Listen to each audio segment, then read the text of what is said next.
안녕하세요 여러분, 승유 상승에 도움을 드리고 싶은 헬퍼입니다.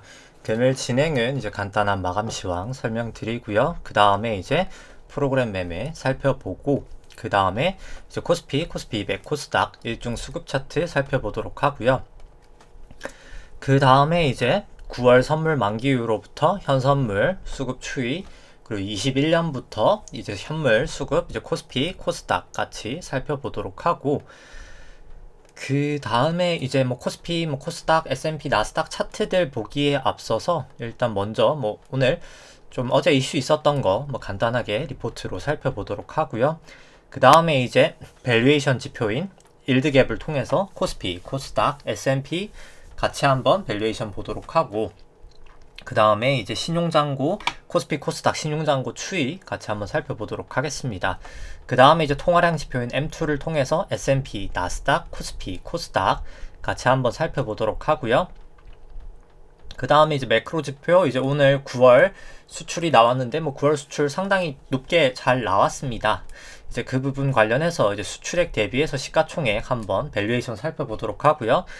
그 다음에 이제 글로벌 GDP 대비해서 이제 코스피 시총과 이제 S&P로 밸류에이션 같이 한번 보도록 하겠습니다. 그 다음에는 이제 미국 회사채 이제 하이힐드 스프레드를 통해서 지금 위험 회피 구간인지 선호 구간인지도 한번 살펴보도록 하고요. 그 다음에 이제 코스피, S&P, 그리고 코스피 이제 코스닥, S&P, 나스닥 조금 살펴보도록 하고, 일단 뭐 개인적으로 뭐 저 같은 경우에 밸류에이션은 계속해서 부담은 있는 영역이다 라고 생각을 하지만, 뭐 간단하게만 일단 먼저 얘기를 하면 뭐 조금 오늘이 그냥 바닥이었을 수도 있겠다라는 생각은 이제 지금 이제 오늘 움직임을 조금 보면서 약간 생각은 들었습니다. 이 부분은 조금 이따 한번 다시 한번 이야기 나눠보도록 하고요. 막 바닥은 꼭 아니더라도 근처는 일단 온 것 같다. 이제 뭐 계속 채널링에 제가 한 391 정도라고 했었죠. 지금 거의 한 3포인트 정도 차이인데 뭐 다 왔을 수도 있겠다라는 생각이고요.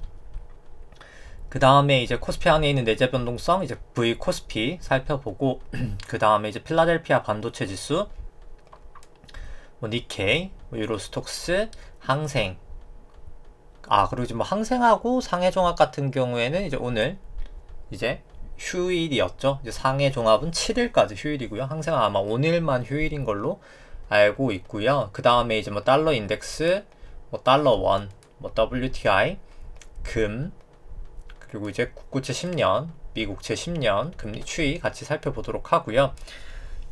그 다음에 이제 개인적으로 보유하고 있는 이제 키스코홀딩스랑, 그리고 이제 현대해상, 그리고 이제 DB손해보험, KT 같이 한번 살펴보도록 하고요. 보유하고 있진 않지만 그냥 관심있게 보고 있는 뭐 효성화학, 아이고 잘못 눌렀네요. 효성화학, 뭐 DLENC, 그리고 이제 제일제당, 그리고 LG전자, 뭐 GS 같이 한번 보도록 하겠습니다. 그 다음에 이제 오늘 금요일이죠. 금요일이기 때문에 삼성바이오로직스, 카카오, 아마존, AMC 이렇게 같이 한번 살펴보도록 하고요. 오늘 방송 마치도록 하겠습니다. 일단 오늘 같은 경우에 증시는 이제 코스피 마이너스 한 1.6% 정도 하락을 하면서 끝이 났고요. 코스닥은 마이너스 2% 정도, 나름 이제 둘 다 큰 폭의 하락이 있었습니다. 이 검은 색깔 차트가 코스피 200 차트고요. 빨간 색깔하고 파란 색깔 영역이 이제 프로그램 순매수 구간, 순매도 구간인데 오늘 프로그램 매도랑 거의 유사하게 흘러간 거 보실 수가 있고요. 프로그램 매도의 주체는 오늘은 기관이 한 1100억 정도였었고요. 외국인은 한 380억 정도 매도를 했었습니다. 이제 수급 같은 경우에는 이제 코스피 같은 경우에 개인이 한 7,600억 정도 매수가 있었고요. 외국인 3,000억 정도 매도, 기관이 한 4,800억 정도 매도가 있었습니다. 선물 같은 경우에는 오늘 개인이 한 2,000억 정도 매수, 기관이 한 1,600억 정도 매수, 외국인이 한 3,100억 정도 매도가 있었고요. 코스닥 같은 경우에는 개인이 한 1200억 정도, 거의 1300억 매수, 그 다음에 기관 250억 매도, 외국인이 한 960억 정도 매도가 있었습니다. 뭐 누적 수급 같은 경우에 9월 선물 만기 이후로부터, 그리고 이제 어제 같은 경우에 생각해보니까 화질이 계속 안 올라가더라고요. 이게 제가 뭘 잘못한 건 아닌데, 이게 구글 쪽에서 아무래도 좀 화질 업데이트가 어제 좀 유난히 늦었던 것 같습니다. 제가 일어나 서까지는 아니고 새벽에 이제 자다가 한번 보니까 돼 있던데, 좀 가끔, 근데 가끔 그럴 때가 있긴 하더라고요. 이제 그건 좀 양해를 부탁드리고요. 이제 가끔 좀 그런 오류가 있는 것 같습니다. 이제 오늘은 뭐 잘 올라갔으면 좋겠고요. 그 다음에 9월 선물 만기 후로부터 개인 수급은 한 1.2조 정도 매수 중이고, 외국인은 뭐 거의 한 4천억 정도 매수, 이제 기관이 좀 매도 중이고요. 선물 같은 경우엔 기관이 매수, 기관은 결국 해지를 하는 거죠. 팔고 있는 거에 대한 선물로 해지를 하고 있는 상황이다 라고 보시면 될 것 같고, 개인은 한 5천억 정도 누적 순매도고요. 선물은 외국인 한 9천억 정도 순매도 포지션을 가지고 있습니다.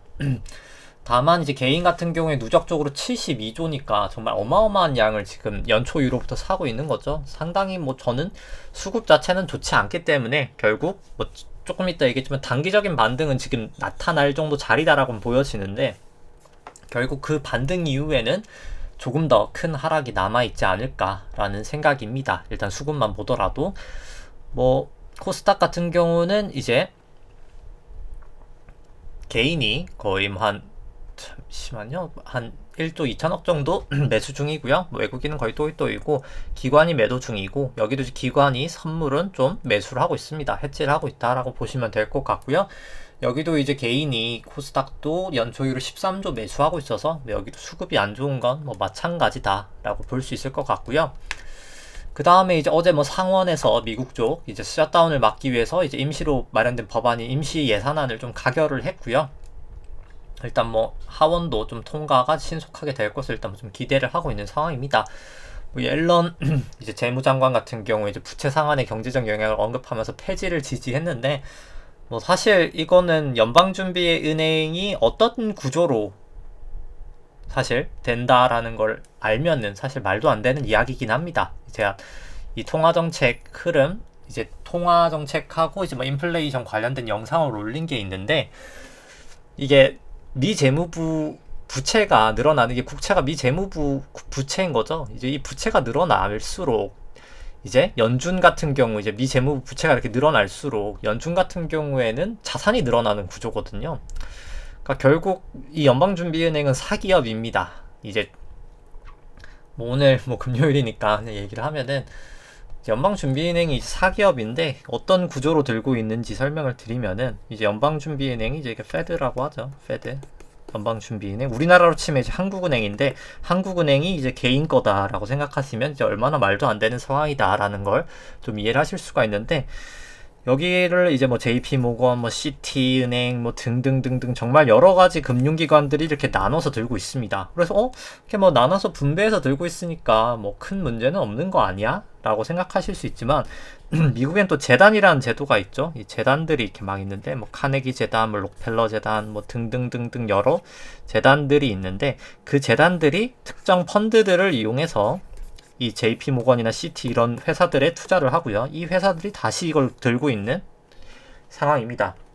뭐 그렇게 따지면 정확하게는 이제 이걸 일일이 분석하지 않는 이상 여기가 이제 끝단에 누군지를 좀 알기는 어렵다. 근데 뭐 일일이 하면 나옵니다. 이 들고 있는 사람들이 누군지 나오는데, 이제 이 사람들이 결국 이 재단의 꼭대기 위에 있는, 보통 유대인이라고 하죠. 당연히 이제 유대인이고요. 실제로 뭐 너무 뭐 좀 음모론 같이 들릴 수 있으니까 뭐 제가 더 이상한 얘기는 하진 않도록 하고, 아무튼 이제 이쪽 특정 사람들이 이 페드를 들고 있다. 이건 그냥 사실입니다. 여기까지 뭐 음모론은 아니고요. 여기서 더 넘어가면 음모론처럼 들릴 수 있겠지만, 그냥 페드를 이제 개인들이 들고 있다라는 거는 뭐 이제 지분 조사를 해보시면은 뭐 충분히 알 수 있는 내용이기 때문에 이건 사실인데, 중요한 것은 미 재무부가 결국 그냥 간단하게 얘기하면 국채를 발행하면 발행할수록 미 재무부 이제 페드의 자산이 늘어나는 거거든요. 그냥 자동으로. 그러다 보니까 이제 얘네는 이자를 어떻게 보면 미국 국민들이, 미국 재무부가 채권을 많이 찍으면 찍을수록 결국 미국 국민들이 이 사기업, 이 개인들에게 세금을 바친다. 국채에 이제 세금을 바친다. 이런 상황이다. 라고 생각을 하시면 됩니다. 얼마나 이제 불합리하고 불공정한 모습인데, 이제 이 발행하는 국채 발행 상한선이 이렇게 부채 상한이 이제 있었는데, 이제 이번에 옐런 재무방장 이것까지 그냥 없애버리자. 우리 마음대로 그냥 부채 한번 찍어보자. 우리가 알아서. 지금 이런 상황이다. 뭐 개인적으로 이제 거의 뭐 갈 때까지 갔다라고, 이제 세상도 어떻게 보면은 뭐 그렇게 생각이 될 수 있는 상황이다 라고는 보여지고요. 뭐 아무튼 네 그렇습니다. 네 뭐 그래서 뭐 사실 알고 나면은 뭐 사실 정말 말도 안 되는 정책인데 뭐 이렇게까지 아는 사람이 드물죠. 실제로 드물기 때문에 어떻게 보면은 그러게요. 네 세상이 어떻게 되려고 뭐 지금 이러고 있는 상황입니다. 그 다음에 이제 파월 뭐 연준 의장 같은 경우에는 뭐 높은 인플레이션 유발하는 뭐 요인이 일시적이기 때문에 뭐 내년 초에 좀 증정될 것이라고 전망을 하고 있는데 뭐 계속해서 이야기 드리지만은 이제 높은 지금 일시적인 인플레이션 같은 경우에는 뭐 오늘 이제 금요일이니까 뭐 좀 간단하게 더 얘기를 하자 보면은 이제 높은 인플레이션 지금 발생한 인플레이션은 그냥 이제 통화량 자체를 많이 찍어서 그렇습니다. 이제 M2 증가율 자체가 뭐 30% 넘었죠. 그냥 M2가 그냥 돈이 얼마나 증가했냐라고 보시면 돼. 돈이 30% 이상 증가를 했기 때문에 이만큼 늘었다. 인플레이션이 올랐다. 특히 이제 원자재 발로 좀 인플레이션이 올랐다. 뭐 병목 현상 등이 이제 발생을 하면서 오른 거고 이제 그거는 뭐 어느 정도 사실 사그라질 겁니다. 그 부분의 인플레이션은. 근데 중요한 거는 두 번째 인플레이션은 이제 연방준비은행의 이 부채 계정이 결국에 지급준비금하고 이 재무부 일반 계정이 결국 이제 감소가 될 거거든요. 사람들이 소비를 하고 투자를 하고 하다 보면은 경기가 오히려 좋으면 좋을수록 이건 감소를 합니다. 근데 감소를 한다는 것 자체가 의미가 그냥 이제 금융시장, 이제 은행에 그냥 잠들어 있던 돈들이 정말 이제 시장으로 우리가 생활하는 시장으로 이제 흘러나온다는 거거든요. 그럼 이제 그때 2차적으로 진짜 본격적인 인플레이션이 발생을 할 겁니다. 그래서 개인적으로 아마 이제 그때 집값이나 뭐 금값이나 뭐 원자재 값은 아마 더 뛸 거고요. 아마 이제 그때가 이제 정말 좀 경기가 안 좋아질 수밖에 없는 상황이지 않을까라는 뭐 개인적인 생각입니다. 그래서 이 부분에 대한 내용은 1차적인 그냥 통화량 증가에 대한 인플레이션의 내용은 맞는데 2차적인 뒤에 인플레이션에 대한 내용은 조금 안 나와 있다라고 생각을 하시면 될 것 같습니다. 나머지 부분은 뭐 설명을 생략하도록 하고요. 그 다음에 이제 밸류에이션 지표들 먼저 살펴보면은 이제 뭐 코스피가 파란색이고요. 빨간색이죠. 코스피 안에 있는 기대 수익률을 이제 국고채 10년 금리로 차감을 한 겁니다. 결국 높을수록 저평가, 낮을수록 고평가고요. 뭐 지금 많이 조정을 보이긴 했지만은 뭐 충분히 밸류에이션 부담은 있어 보인다. 뭐 기술적 반등은 좀 있을 자리인 것 같은데 뭐 결국 밸류에이션 부담 자체는 여전히 있다라고 생각은 들고요. 뭐 좀 긴 시계열로 보더라도 뭐 저는 이제 금리는 더 올라간다는 걸 감안했을 때 밸류에이션 부담 충분히 있어 보이는 구간이다 라는 생각입니다. 뭐 코스닥도 뭐 마찬가지고요. 그 다음에 이제 코스피랑 S&P 같은 경우에는 뭐 같이 이제 봤을 때 거의 유사하게 흘러가다가 이제 미중 무역 분쟁 할 때부터 좀 틀어지는데 항상 패권 전쟁 할 때 1위국이 조금 더 프리미엄을 받습니다. 당연히 이제 그 나라가 이제 때리는 입장이기 때문에 실제로 이제 때리기 위해서 본인들이 이제 양적 완화도 했고 뭐 재정 정책도 풀고 하다 보니까 그 영향으로 좀 어떻게 보면은 이제 거품이 덜 빠진다라는 생각을 하시면 될 것 같고요. 결국 근데 떨어질 때는 이제 미중 패권 전쟁이 이제 곧 끝날 것 같거든요. 제가 생각하기에는 중국이 정말 슬슬 이제 흔들리고 있기 때문에 끝나면 미국이 저는 좀 더 가파르게 빠지지 않을까라는 생각입니다. 뭐 두 나라 다 밸류에이션 부담은 있어 보인다는 생각이고요. 그 다음에 이제 이 수치 같은 경우에는 일드갭이 아니라 국고 10년 금리를 차감한 게 아니라 나눈 이제 페드 모형이라고 합니다. 조금 더 이제 금리에 민감한 모형이고요. 금리 워낙 좀 많이 상승함에 따라서 충분히 이제 좀 밸류에이션 부담이 꽤나 더 커 보인다. 일드갭으로는 이제 일드갭이 아니라 이제 페드 모형으로 보면 조금 더 부담이 있어 보이는 상황이고요. 그 다음에 이제 뭐 신용잔고 추이 살펴보면은 코스피, 뭐 코스닥 합산 신용잔고 같은 경우에는 24조 한 8천억 정도 되면서 야금야금 감소를 하고 있습니다. 뭐 아무래도 이제 정부에서 계속 압박을 주는 거에 영향도 어느 정도는 있지 않나라는 생각이고요. 근데 다만 그럼에도 불구하고 그리고 이제 주식이 많이 떨어지면서 좀 반대 매매가 나오고 있는 영향도 어느 정도는 있지 않나. 뭐 그 두 가지 다지 않나라는 생각입니다. 근데 여전히 뭐 절대량 자체는 상당히 높은 수준이기 때문에 매우 위험해 보인다. 이렇게 고점 치고 빠지는 게 사실 더 위험해 보이는 거고요. 그 다음에 이제 신용잔고를 코스피 시총으로 나눈 수치도 뭐 고점에서 살짝 이제 내려오고 있는데, 이제 요거 보시면은 충분히 좀 위험해 보인다라는 생각이고, 이제 신용잔고 증감 속도가 이렇게 떨어질 때가 항상 문제가 되는 거거든요. 결국 돈이 더 풀리지 못하고 이제 풀리는 거 자체가 이제 줄어든다라는 의미입니다. 지금도 이미 풀릴 돈은 다 풀리고 이미 떨어지고 있는 거죠. 이미 사실 작년 연말부터 충분히 좀 위험 신호를 보내지고 있지 않았나 라는 생각입니다. 조심을 해야 된다라는 생각이고요. 여전히 사실 코스닥은 뭐 설명은 생략하고 그냥 차트만 보여드리도록 하겠습니다. 그 다음에 이제 M2로 이제 밸류에이션 한번 간단하게 살펴보면은, 이제 S&P를 M2로 나눈 거는 이제 통화량 대비해서 높을수록 고평가, 낮을수록 저평가고요. S&P는 다 컨버블 이후로 최고치기 때문에 충분히 밸류에이션 부담은 있어 보인다. 나스닥도 마찬가지로 부담이 있어 보인다 생각이 되고요. 뭐 코스피 같은 경우도 2018년 고점 정도에서 고점 치고 빠지고 있어서 여기도 조심해야 될 것 같다. 뭐 코스닥도 밸류에이션은 마찬가지로 부담이다 라는 생각입니다. 오늘 수출액 데이터 나왔는데 뭐 잘 나왔죠. 이제 제가 YOY로 보시면 YOY는 떨어지고 있죠. 오늘 수출액 발표가 났습니다만 YOY로는 제가 떨어지는데 절대치는 조금 더 올라갈 수 있습니다 라고 계속 이야기를 했었습니다. 그래서 YOY는 떨어진 게 맞는데 절대치는 올라가는 상황이 발생을 했고요. 뭐 사실 이제 거의 다 왔다 라고는 보시면 될 것 같습니다. 뭐 경기 자체가 이미 뭐 거의 피크는 사실 쳤다. YOY는 피크를 쳤고, 뭐 절대치도 이제 거의 이제 뭐 늦어도 몇 달 내에는 피크는 친 것 같다 라고 생각이 되고요. 근데 뭐 이제 보통 이런 거죠. 이제 사실 이렇게 지금 내려와서 괜찮네가 아니라 항상 추세가 있습니다. 이렇게 올라갔다가 내려오면은 그냥 딱 내려온 데서 끝나고 재차 반등하진 않거든요. 올라갔다 내려오고, 올라갔다 내려오면, 올라갔다 내려오고, 올라갔다 내려오고, 올라갔다 내려오면 항상 내려올 때 조정이 있을 수밖에 없습니다. 여기서 싸다고 올라가는 게 아니라 더 빠지는 거고요. 결국에는 어느 정도 저는 중기적으로는 조금 더 조정은 남아있다. 이미 지금 내려오긴 내려왔는데 그럼에도 불구하고 결국 좀 조정은 보일 것 같다 라는 생각이고요. 그 다음에 이제 글로벌 GDP 데이터로 봤을 때 이제 코스피 시총 과거 고점들 다 넘어서 여전히 밸류에이션 부담은 있어 보인다 생각은 들고, S&P도 뭐 마찬가지로 밸류에이션 부담은 있어 보인다 라는 생각입니다. 그 다음에 이제 코스피 같은 경우, 코스피가 아니죠. 이제 하이힐드 스프레드 같은 경우는 아직까진 200일 이동 평균선을 넘지는 않아서 장기 추세는 아직까진 위험 선호다. 그리고 이제 중기 추세인 120 이동 평균선도 넘지는 못했기 때문에 중기 추세도 여전히 아직까진 위험 선호, 50 이동 평균선도 넘지는 않았기 때문에 아직 단기 추세도 아직까지는 위험 선호다 라고는 볼 수 있을 것 같습니다.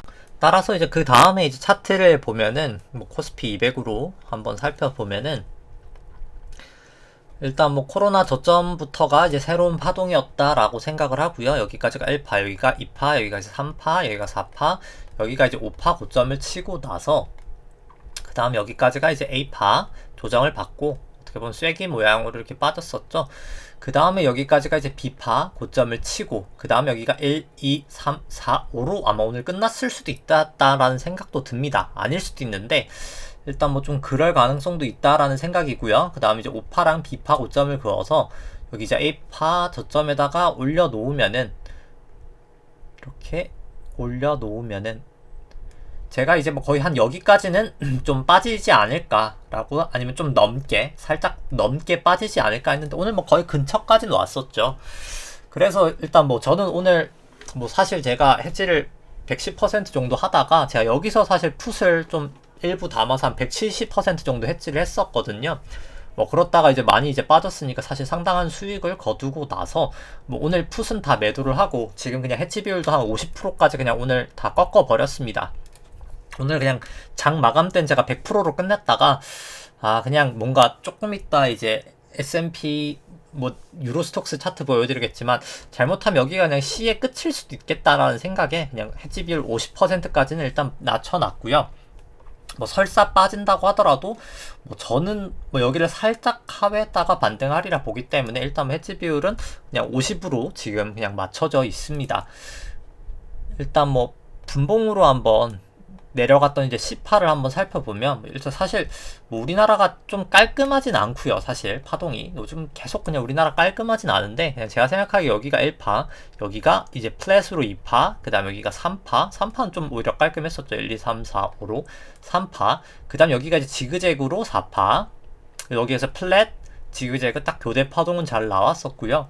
그래서 여기가 그냥 제가 봤을 때 이렇게도 읽을 수 있을 것 같아서 여기가 이제 5파로 읽히긴 하더라고요. 그래서 1파, 2파, 3파, 4파, 여기가 5파에 1파, 2파, 3파, 4파, 5파로 해도 읽히더라고요. 읽히기는. 그래서 뭐 이럴 수도 있지 않을까? 라는 생각도 듭니다. 근데 이제 좀 다르게 읽어본다라고 치면은 여기를 이제 1파, 2파, 3파, 4파, 5파도 또 가능하긴 하거든요. 근데 제가 이제 오늘 좀 해지 비율을 줄였던 거는 뭐 조금 이따 설명드리겠지만 좀 미국 쪽이나 뭐 다른 나라가 좀 1, 2, 3, 4, 5로 조금 더 읽히는 것 같긴 해가지고 그래서 일단 좀 정리를 일단 하긴 했습니다. 그래서 뭐 일단 좀 반등이 있을 수 있지 않을까라는 사실 기술적인 반등이 좀 있을 수 있지 않을까라는 생각이고요. 만약에 이제 여기가 지금 저점을 쳤다라고 한다고 해서 저는 이제 상승을 계속해서 바라보진 않습니다. 여기가 A, B, C로 그냥 이제 큰 A가 그럼 나왔다라는 생각이고요. 여기가 이제 여기서부터 여기까지 이제 하락폭이 있겠죠? 아마 그거에 저는 한 38% 정도 되돌리지 않을까.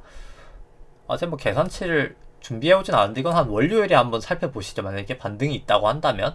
그래서 뭐 이렇게 반등 한 요 정도까지 했다가 제가 봤을 때 아니면 한 여기까지 뭐 여기나 한 요 정도까지 했다가 이렇게 C로 저는 더 빠지지 않을까 라는 뭐 아직까지는 뭐 한 그 정도로 생각을 하고 있습니다. 아니면 여기서 조금 더 빠져서 뭐 이렇게 가든 뭐 둘 중에 하나인데 뭐 일단 옵션은 시간 가치가 이제 떨어지는 부분이 있기 때문에 그냥 이제 그런 거 이제 그리고 제가 만기를 10월 만기를 샀기 때문에 만기도 얼마 안 남았거든요. 그래서 뭐 지금 하루에 뭐 거의 2배 막 이렇게 왔다 갔다 하는 상품이기 때문에 뭐 굳이 벌어놓은 거 조금 날리는 것도 아깝긴 해서 그냥 안전하게 오늘 그냥 정리를 일단 풋옵션은 다 해버렸습니다.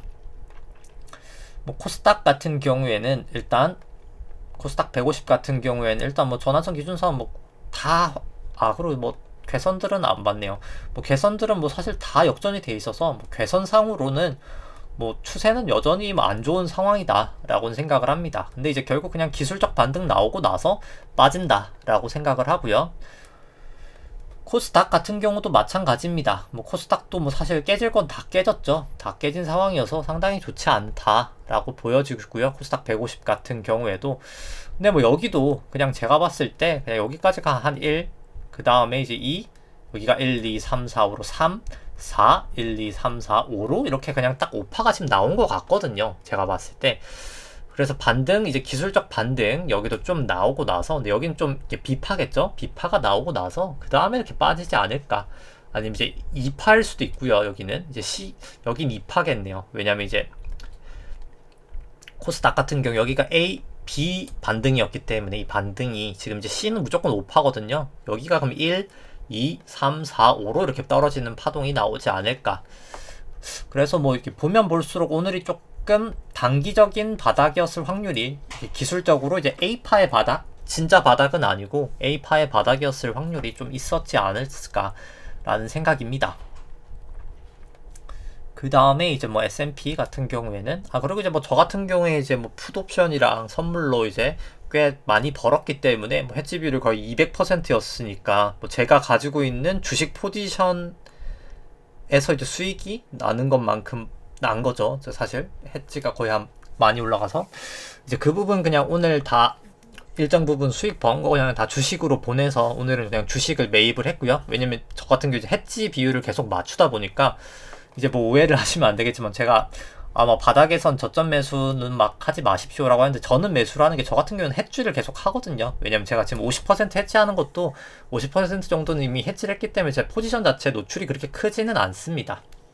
이제 그렇기 때문에 매수를 하는 거지 그냥 네이키드로 뭐 100% 롱을 하시면서 뭐 매수하시기에는 뭐 그렇게 긍정적이지 않지 않나. 그리고 이제 만약에 그냥 저처럼 그냥 기술적 차트 분석을 해서 그냥 단기적으로 올라갔다가 뭐 팔겠다라는 뭐 마인드로 하시면 좋겠지만은 뭐 사실 좀 그러기가 쉽지는 않거든요. 그냥 일반적으로 하시는 투자자분들은. 그래서 저는 뭐 사실 이번 비파 상승이 올 때 오히려 못 파셨으면 이때 그냥 올라가는 반등에서 오히려 파시는 것을 저는 개인적으로는 사실 추천을 드립니다. 그 다음에 이제 뭐 S&P 같은 경우에도 이제 여기가 코로나 저점부터 1파, 2파, 3파, 뭐 4파, 여기가 지금 5파 고점 친 것 같고요. 저 같은 경우에는 고점 치고 결국 크게 이제 ABC로 빠질 텐데, 이제 뭐 여기도 일봉상으로 봤을 때 뭐 구름대까지 다 뚫렸으니까 뭐 사실 상당히 안 좋은 상황입니다. 뭐 다 전환선 기준선 하회하고 구름대 뚫리고 120 이동평선 뚫리고 9일 26일 평행스팬 뭐 다 깨진 건 맞는데, 이제 분봉으로 한번 살펴보면은 여기 같은 경우도 아직 뭐 100% 확실한 건 아니지만 제가 봤을 때 여기가 이제 A, B, C로 A파가 빠진 것 같고요. 그 다음 여기가 이제 A, B, C로 B파가 나오고 나서 그 다음에 이제 여기가 C지 않을까라는 생각입니다. 근데 여기가 이제 1, 2, 3, 4, 5로 갈 수도 있긴 하고요. 아니면 저는 그냥 여기가 1, 2, 3, 4, 5지 않을까라는 생각도 들어서 일단 더 빠질 확률도 있는데 그냥 저 같은 경우에 좀 안전하게 1, 2, 3, 4, 5일 확률이 충분히 높기 때문에 좀 매도를 했다라고 보시면 될 것 같습니다. 일단 설사 여기가 1, 2, 3, 4, 5가 나온다고 해도 4 반등이 슬슬 나올 때긴 하거든요. 뭐 그래서 일단 좀 지켜봐도 되지 않을까 라는 생각이고요. 뭐 나스닥도 일봉상으로는 마찬가지고 분봉상으로 이제 마지막 파동만 한번 살펴보면은, 내려가는 파동만 본다고 하면은 나스닥도 결국 여기가 A, B, C로 A파 끝나고 여기가 이제 A, B, C로 B파 끝나고 여기가 이제 1, 2, 3, 4 그 다음에 여기 1, 2, 3, 4, 5로 이제 끝난 게 아닌가라는 생각이 들긴 합니다. 뭐 일단 개인적으로 일단 저는 좀 그렇게 보이긴 하고요. 뭐 그 다음에 이제 뭐 비트코인 같은 경우는 좀 올라가고 있는데, 그냥 이렇게 됐으면은 만약에 이제 여기 1, 2, 3, 4 오고 여기가 이제 뭐 그래서 한 파동이 이제 1파든 뭐 A파든 끝이 났고 여기 가면 A, B 그 다음 여기가 뭐 1, 2, 3, 4 뭐 여기가 겹치나요? 아 겹치면 또 안 되겠네요. 그러면은 뭐 여기가 이제 그냥 1, 2, 3, 4, 5 뭐 이렇게 하던지, 일단 뭐 저 같은 경우 여기가 이제 다시 올라가는 파동은 좀 아니지 않을까? 라고는 생각을 하는데, 뭐 아니면 그냥 여기가 A, B, C일 수도 있겠죠. 일단 뭐 제가 비트코인은 뭐 엄청나게 자세히 보는 건 아닙니다만 일단 뭐 여기가 워낙 1, 2, 3, 4, 5로 좀 약간 깔끔하게 또 빠지긴 해서 1, 2, 3, 4, 5로 사실 파동이 끝이 나진 않거든요. 하락 파동은 5파로 끝날 수는 없어가지고, 그러니까 시작하는 파동이, 그러니까 마지막 파동이 이제 A, B, C가 이제 C가 5파로는 끝나는데 첫 시작 파동이 5파로 끝났는데 끝날 수는 또 없어가지고, 일단 뭐 저 같은 경우는 뭐 좀 더 하락을 할 확률이 저는 좀 있지 않나라는 생각입니다. 그 다음에 이제 코스피 아닌 내재 변동성 V 코스피 같은 경우에 이제 오늘 뭐 많이 하락을 하다 보니까 뭐 많이 상승을 했죠. 거의 한 19 정도까지 기록을 했고요. 뭐 다 호전이 돼서 뭐 지금 변동성 자체는 뭐 크게 이상은 없다. 근데 뭐 저는 좀 이제는 좀 올라갈 수도 있다라고 생각을 하지만 변동성만 그냥 차트 추세만 봤을 때는 여전히 위험해 보인다. 인 것 같고요. 그 다음에 이제 필라델피아 반도체 지수도 뭐 다 깨졌죠. 이제 구름대까지 다 깨졌기 때문에 여기도 추세는 좋지 않다. 여전히 일단 추세는 좋지 않아 보인다. 인 것 같고요. 뭐 니케이도 이제 오늘 급락을 하면서 뭐 이제 기준선까지도 깼죠. 그래서 여전히 여기도 뭐 차트는 좋아 보이지 않는다. 뭐 특히 니케이 같은 경우에는 뭐 이제 갓 많이 고점을 갓 치른 게 때문에 뭐 충분히 좀 조정은 더 나올 수도 있지 않겠냐라는 생각이고요. 이제 유로스톡스 같은 경우도 뭐 똑같은 생각인데 뭐 조금 더 명확한 것 같습니다. 제가 이제 가장 오늘 매도를 하게 된 원인이 유로스톡스 때문이고요. 여기가 유로스톡스 같은 게 A, B 그 다음에 여기가 1, 2, 3, 4, 5로 이게 명확하게 나왔거든요. A, B, C가 나오고 나서 여기도 이제 B 나오고 나서 여기 1, 2, 3, 4, 5로 좀 저는 좀 잘 익히는, 아니면 여기가 이제 1, 2, 3, 4, 5 딱 한 번 정도 하락이 저는 좀 남아있을 것 같아서 그냥 여기 마지막 한 번 혹시 있을 수도 있는 거는 그냥 버리고 그냥 좀 해지 비율이 살짝 저는 좀 낮춘 상황입니다. 뭐 제가 맞을지 틀릴지는 모르겠으나 뭐 일단 항상 뭐 너무 욕심을 부려선 좋을 건 없다라는 생각이긴 합니다. 바닥을 너무 빨리 찾으려 할 필요도 없고 너무 천정해서 팔겠다는 것도 좀 욕심인 것 같긴 하고요. 특히나 이제 옵션 같은 경우에 시간 가치가 존재하기 때문에 뭐 특히나 저 같은 경우에 지금 엄청나게 짧은 만기의 옵션, 이제 2주도 안 나오는 이제 휴일이 이틀 껴있다 보니까 옵션을 뭐 굳이 그렇게 무리하게 들고 갈 필요는 없지 않았나라는 생각입니다. 뭐 설사 더 내려가면 뭐 좀 아깝긴 하겠지만 그만큼 만기가 짧은 만큼 어마어마하긴 하거든요. 뭐 1% 움직이면 거의 한 70%씩 움직여가지고 뭐 좀 어마어마하긴 한데 역으로 생각하면 날리는 것도 그렇게 날리는 거거든요. 그래서 뭐 그냥 무리할 필요는 없지 않았나라는 생각이고, 뭐 항생이랑 상해종합 오늘 휴장이었고요. 뭐 달러 인덱스 같은 경우에는 뭐 여기도 뭐 슬슬 좀 내려올 수도 있지 않겠나라는 생각도 들긴 합니다. 이제 좀 RSI도 사실 70에서 좀 하회를 하고 있긴 하고요. 여기서 좀 약간 긴 꼬리가 어제 난 모양도 그렇고 지금 볼린저 밴드 안으로 슬슬 들어올 수도 있어가지고 좀 단기 조정은 좀 보일 수도 있는 상황이다라는 생각입니다. 근데 다만 뭐 추세상으로는 아직은 문제는 없고요.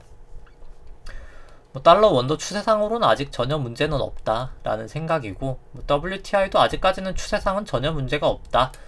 그리고 이제 금 같은 경우는 뭐 반등은 있긴 했습니다만, 뭐 사실 저는 뭐 금은 계속 좀 단기적으로는 좀 빠진다라는 생각입니다. 실질금리가 어제 아주 소폭 좀 하락하긴 했지만 뭐 결국 주추세는 전 실질금리 올라간다고 봐서 실질금리랑 반대로 움직이는 금 같은 경우에 좀 하락을 했다가 이제 실질금리가 이제 0에서 막 1로 이제 가는 순간 이제 그때 좀 대규모로 좀 금 비율을 좀 높여야 되지 않을까라는 생각이고요. 우리나라 국고채 금리 오늘 뭐 고점 갱신을 했지만 언제든 좀 조정을 보일 수 있는 구간이다라는 생각입니다. 워낙 좀 단기 급등을 했어서 좀 뭐 계속 올라갈 수도 있겠지만 좀 조정 보이고 올라갈 확률이 좀 있지 않을까라는 생각이고, 뭐 미국채 같은 경우는 미국채 10년은 좀 조정 보이고 있죠. 뭐 그럼에도 불구하고 뭐 결국 조정 어느 정도 보였다가 재차 저는 더 가리라 생각을 합니다. 그 다음에 이제 뭐 보유하고 있는 뭐 키스코홀딩스 같은 경우에는 뭐 오늘 그래도 뭐 보합 정도면 뭐 잘 끝났죠. 이제 오늘 같은 하락장에서 뭐 근데 뭐 좀 뭐 안 좋은 점을 꼽아보자면 전환선 기준선이 이제 역전이 되긴 했고요. 뭐 좋은 점을 좀 꼽아본다면 기준선 방향은 일단 좀 위로 가고 있어서 뭐 좀 다음 주라도 기준선을 이렇게 확 넘어버려서 주가가 올라가면 좀 추세가 다시 좀 좋아질 수 있지 않을까. 그리고 일단 뭐 다행인 건 구름대 상단에서 일단 재차 잘 지지를 해줘서 이제 볼린저 밴드를 타고 가면서 내려가진 않았기 때문에 뭐 일단 추세가 사실 뭐 이 정도면 좋은 편이다라는 생각입니다. 요즘 상대적으로 봤을 때 뭐 이 정도 추세인 종목도 사실 드물긴 하고요.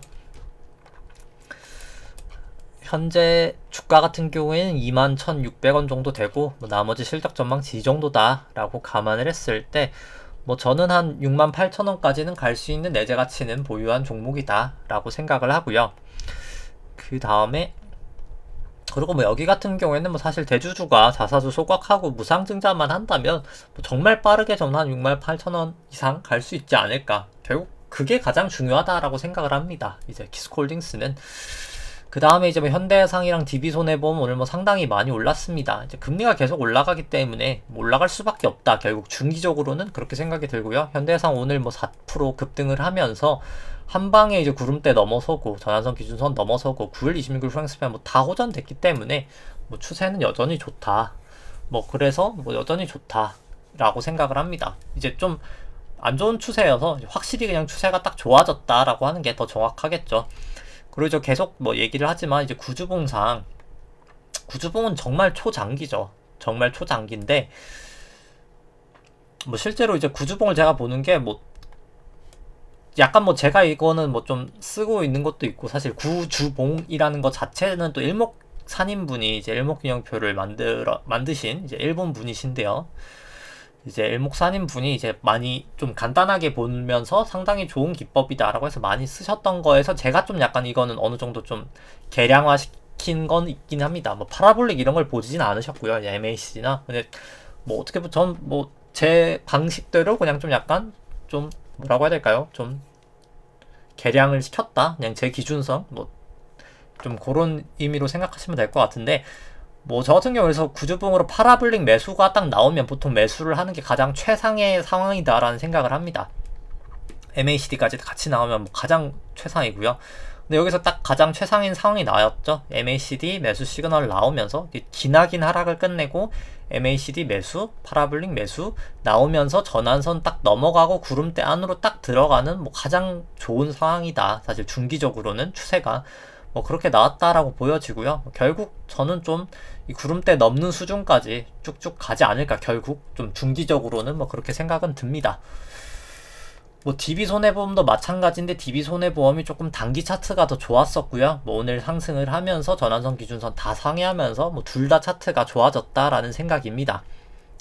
근데 뭐 언제든 뭐 단기 금리가 뭐 좀 조정을 보일 때 좀 빠질 수도 있겠으나 뭐 결국 장기 추세는 올라간다 라고 생각을 하고요. 뭐 그 장기가 뭐 오랜 시간도 아니라고 생각을 하기 때문에 뭐 충분히 마음 편히 들고 갈 만한 주식이다. 지금 장에서는 손보 주식이 가장 마음이 편하지 않나라는 개인적인 생각이고요.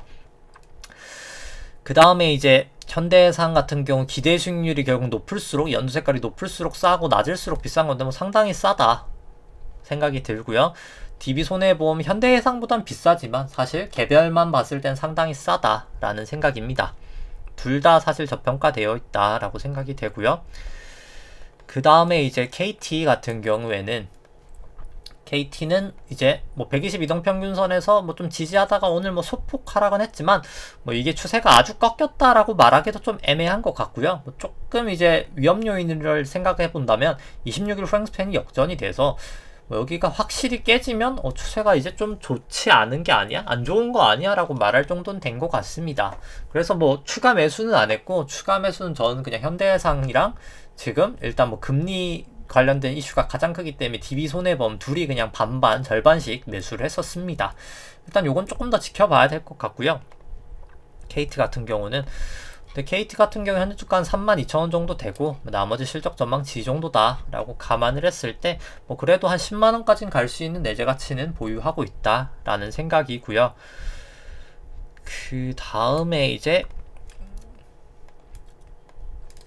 효성화학 같은 경우는 이제 뭐 구름대 밑으로까지 내려왔죠. 이제 26일 프랭스팬만 역전되면 뭐 더 이상 이제 추세가 안 좋을 게 없습니다. 더군다나 뭐 좀 안 좋은 부분을 찾는다면 볼린저 밴드가 이렇게 벌어지면서 일단 밑으로 타고 가고 있다는 게 가장 조금 마음에 걸리고요. 일단 뭐 사실 여기 구름대랑 이제 기준선을 깨는 이날 뭐 사실 매도를 하는 게 맞지 않았나 라는 생각입니다. 그래서 뭐 펀더멘탈은 조금 이따 이제 보겠지만 좋겠지만 일단 차트상은 그렇게까지 이제 긍정적이지 않다라는 생각이고요. 현재 주가 34만 7천원 정도 되고 뭐 나머지 실적 전망치 이 정도다라고 감안을 했을 때 펀더멘탈적인 측면에서 96만원까지 저는 갈 수 있다. 충분히 갈 수 있는 주식이다라는 생각이지만 일단 뭐 지금은 단기 차트가 뭐 엄청 좋아 보이지 않는다. 안 좋은 편에 속한다라는 생각입니다. 제일제당 같은 경우는 차트가 계속 뭐 내려가고 있는 상황이어서 당연히 안 좋다. 계속해서 좀 관망을 하시는 게 좋다라는 생각이고요. 제일제당 현재 주가 40만원 정도 되는데 뭐 실적 이 정도 나온다라고 가정을 했을 때 뭐 그래도 한 68만원까지는 갈 수 있는 주식이나 추세가 아직 좋지 않다. 뭐 굳이 지금 살 필요는 없다라는 생각이고요. 뭐 DLENC도 마찬가지입니다. 뭐 굳이 지금 떨어지는 추세에서 26일 프랭스팬도 역전될 수 있는데 뭐 지금 굳이 미리 살 필요는 없다라는 생각이고요. 여기도 좀 구름대를 항상 참 넘기가 어려운 주식인 것 같습니다. 여기 같은 경우에는 뭐 DLNC 같은 경우 현재 주가 한 13만원 정도 되고 뭐 나머지 실적 전망치 이 정도다 라고 감안을 했을 때 한 37만원까지는 충분히 갈 수 있는 주식이다. 내재 가치는 여기도 뭐 좋은 주식이다 라는 생각은 하고요. LG전자 같은 경우도 뭐 도지를 보여서 뭐 반등이 있을 수도 있겠으나 그냥 추세만 봤을 때는 충분히 뭐 저는 좀 안 좋아 보인다. 근데 뭐 사실 여기 도지도 그렇지만 단기 반등은 저는 좀 이제 있을 것 같기는 하다라는 게 뭐 전반적인 생각입니다. 근데 이제 이 단기 반등을 너무 즐기기보다는 그냥 이때 매도를 하거나 그냥 정말 뭐 단타를 친다면 뭐 이렇게 깔짝 먹고 나올 정도로 나와야지 여기에 이제 올라갈 때 뭔가 이제 내려갈 때는 막 계속 내려갈 것 같고 사람 심리가 올라갈 땐 또 계속 올라갈 것 같고 막 그렇거든요. 이제 좀 그 부분을 좀 저는 좀 조심을 해야 되지 않을까. 이번 반등이 있다 하더라도 정말 깔짝의 반등이지 막 이게 추세적으로 전고점을 넘고 가지는 못할 것 같다 라는 생각이고요. LG전자 같은 경우 현재 주가 12만 5천원 정도고 뭐 나머지 실적 전망치 이 정도다 라고 했을 때 뭐 저는 한 84% 정도 상승 여력은 있다라는 생각입니다. 그 다음에 이제 뭐 GS 같은 경우에는 일단 뭐 여기도 구름대는 이미 넘은 상태여서 뭐 추세가 나쁘진 않다라고 생각을 합니다. 더 갈 수 있다라는 생각은 있고요. 뭐 그래서 추세상으로는 충분히 매수는 가능한 레벨이다라는 생각은 들고요. GS는 이제 현재 주가는 한 44,000원 정도 되고 뭐 나머지 실적 전망치 이 정도 나온다라고 감안을 했을 때 한 10만원 정도까지는 갈 수 있는 주식이다라는 생각은 듭니다. 그 다음에 이제 오늘 볼 종목들 같은 경우 이제 살펴보면 삼성바이오로직스, 카카오, 아마존, AMC 살펴보면은 이제 삼성바이오로직스부터 먼저 살펴보면은 뭐 현재 주가 87만원 정도 되고요. 나머지 실적 전망치 이 정도다 라고 감안을 했을 때 뭐 저는 사실 밸류에이션 부담은 뭐 상당히 있다라는 생각은 듭니다. 가장 이렇게 밸류에이션이 좀 유지가 되는 게 뭐 저는 솔직히 이제 삼성가에 대한 이제 그 지분 수합을 하긴 해야 되거든요. 삼성생명이 들고 있는 삼성전자 지분을 이제 이 삼성바이오로직스 지분으로 이제 삼성물산이 사야 되거든요. 이제 그렇기 때문에 사실 삼성바이오로직스 주식 밸류에이션은 이제 그 주식 수합을 보다는 이제 매각을 하면서 이제 아마 나올 텐데 그거를 하기 전까지 수합을 할 수도 있겠죠. 이제 그거를 하기 전까지는 계속 고평가지 않을까라는 생각은 있습니다. 상대적으로 이제 삼성전자 주식에 비해서는요.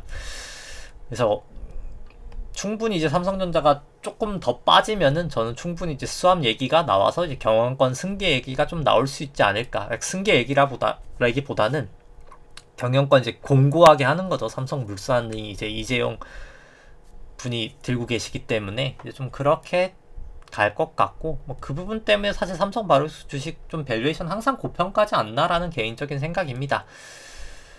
그래서 뭐 사실 뭐 역으로 이제 그렇기 때문에 매수를 하는 것도 나쁘진 않았지만 뭐 지금 당장은 저는 좀 너무 비싸지 않나라는 생각이고요. 밸류에이션도 그래서 상대가치 평가로는 뭐 항상 고평가였기 때문에 뭐 그냥 상대가치 평가로는 비싸지도 싸지도 않은 상황이다 라는 생각입니다. 그 다음에 이제 뭐 삼성바이오로직스 차트 보면은 일단 뭐 120 이동평균선은 계속 못 넘고 있죠. 근데 이제 뭐 여기를 넘어가면 뭐 단기 반등은 있을 수 있다라고 보는데 이제 있어도 그냥 B파 나오고 C파 저는 나오지 않을까. 한 이 정도 반등하고 이렇게 빠지지 않을까 라는 생각입니다. 그 다음에 뭐 카카오 같은 경우는 현재 주가 한 11만 6천원 정도 되고 뭐 나머지 실적 전망치 이 정도 나온다 라고 감안을 했을 때 뭐 그냥 거의 지금이 적정하다, 지금 밸류에이션이 거의 적정하다, 실적 전망치가 이렇게 높게 나온다라고 감안을 해도 그냥 지금이 거의 적정하다 라는 생각이고요.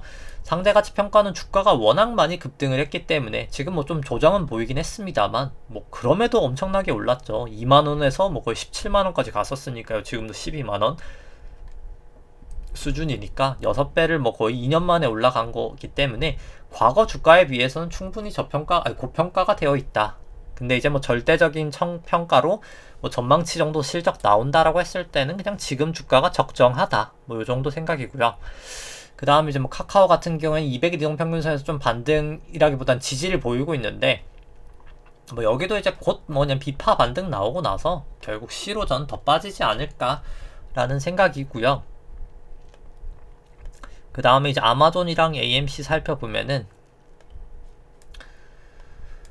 아마존 같은 경우는 이제 뭐 다 하회를 하고 있죠. 뭐 다 하회를 하고 있어서 일단 지금 당장 추세는 안 좋다. 26일 프랭스팬까지도 역전이 되어서 이제 볼린저 밴드를 타고 있는 것도 문제인 것 같고요. 이탈을 하면 뭐 그때 좀 매수를 해도 될 것 같긴 하지만 뭐 사실 뭐 굳이 저는 지금 매수를 해야 되나라는 생각은 계속 있습니다.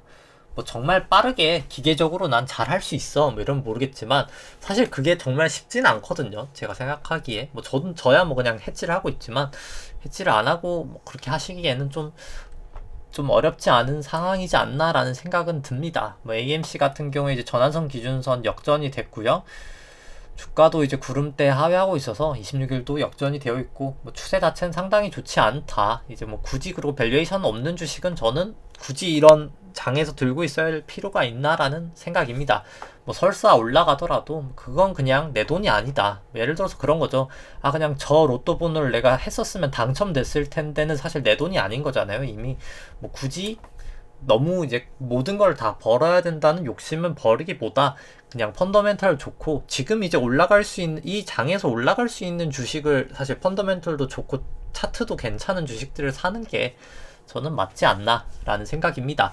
뭐 그 상황에서 계속 제가 뭐 강조드리지만 손보가 사실 저는 계속해서 뭐 좋지 않나 라는 생각이 들고요. 제가 뭐 손보나 뭐 그나마 이제 키스코도 잘 버텨주고 있고 뭐 사실 KT도 잘 버텨주는 편에 속하죠. 솔직히 말해서 고점 대비해서 그렇게 많이 빠지진 않아서 다. 저 같은 경우에 계속 그냥 다 주식들이 지금 이제 떨어지는 장에서 어떤 주식이 제일 좀 잘 버티고 아니면 역으로 올라갈까라는 생각에서 실질금리 결국 올라가는 사이클이기 때문에 손해보험 주식을 샀었고 키스코홀딩스 같은 경우에 일단 실적이 계속 지금 좋은 사이클이고 결국 이제 대주주도 슬슬 이제 뭐라고 해야 될까요? 이제 상속세 이제 재차 이제 그걸 주식담보대출한 거 갚기 위한 이제 시즌에 슬슬 왔고 뭐 KT도 이제 업사이클 결국 ROE가 올라가는 상방 사이클이기 때문에 시장적으로 경기 방어주죠. KT 같은 경우에 주식 떨어질 때 뭐 좀 방어주를 편입하고 보통 이제 저 같은 경우에는 이제 계속 뭐 레버리지 2배 정도 써서 2배 정도 또 더 썼네요. 뭐 레버리지 지금 생각해보니까 4배네요. 제가 순수하게 자본 대비는 레버리지가 한 4배 정도 되네요. 순수 자본만 감안했을 때 레버리지 뭐 거의 헤지펀드 정도로 레버리지를 쓰고 있는데 레버리지를 한 4배 써가지고 자본 대비해서 레버리지를 4배 정도 써서 이제 주식을 매입하고 그러니까 뭐 400% 사는 거죠. 400% 사고 이제 선물을 이제 레버리지가 14배 되거든요. 되다 보니까 뭐 아주 소액으로도 이 400%를 해지를 할 수가 있습니다. 그래서 요거를 마이너스 400%로 이제 해칭을 하면 제가 베타가 없는 거죠. 그러니까 주식이 이제 이거는 이제 코스피 200인 거고 제 주식이 코스피 200보다만 덜 떨어지거나 더 오르면 수익이 나는 구조로 이제 하고 있었습니다.